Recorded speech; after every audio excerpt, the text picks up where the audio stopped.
வெற்றிவேல் முருகனுக்கு அரோகரா. வினை தீர்க்கும் வேல்மாறல் மகா மந்திரத்தின் 16வது வரி. சலத்து வரும் அரக்கருடல் கொழுத்து வளர் பெருத்த குடர் சிவத்ததொட எனச் சிகையில் விருப்பமோடு சூடும். போர்க்களத்திலே அசுரர்களை அவுணர்களை அழித்த முருகனுடைய கைவேல் போர்க்களத்தில் சிதறி கிடக்கின்ற அவர்களுடைய உடல்களிலே உடல் பாகங்களெல்லாம் குருதி துவைந்த வண்ணம் கிடக்கின்றன. அவற்றுள் பெருங்குடல்களெல்லாம் மலைமலையாக குவிந்துள்ளன. அவ்வாறு குவிந்துள்ள அச்சிவந்த மாலைகளை குடல்களை மாலையாக எடுத்து முருகனுடைய கைவேல் தனது சிகையில் சூட்டிக்கொண்டது, தலையில் சூட்டிக்கொண்டது என்று காட்டுகின்றார் அருணகிரிநாதர். அடியார்களுடைய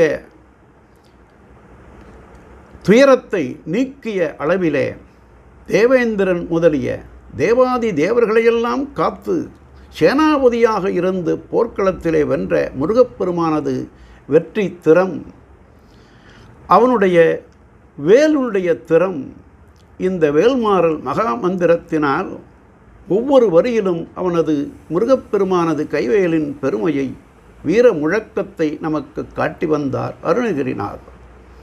ஆகவே எல்லா மக்களையும் காத்து அருள் செய்கின்ற முருகனுடைய கைவேலின் பெருமை அளவற்றது. மீண்டும் மீண்டும் அவனுடைய புகழையும் வேலையும் பாடுவோம்.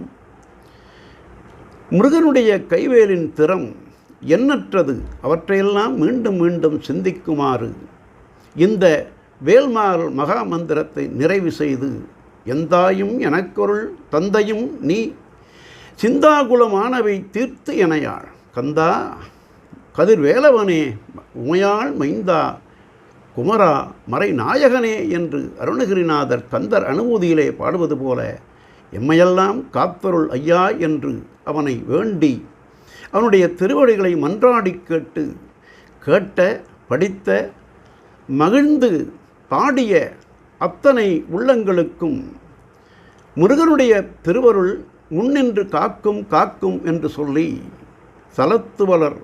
சலத்து வரும் அரக்கருடல் கொழுத்து வளர் பெருத்த குடல் சிவத்ததொட எனச் சிகையில் விருப்பமோடு சூடும் திருத்தணியில் உதித்தருளும் ஒருத்தன் மலை விருத்தன் எனது உளத்தில் உரை கருத்தன்மையில் நடத்து குகன் வேளே. வெற்றிவேல் முருகனுக்கு அரோகரா. நாளையும் சிந்திப்போம். நன்றி, வணக்கம், வாழ்க வையகம்.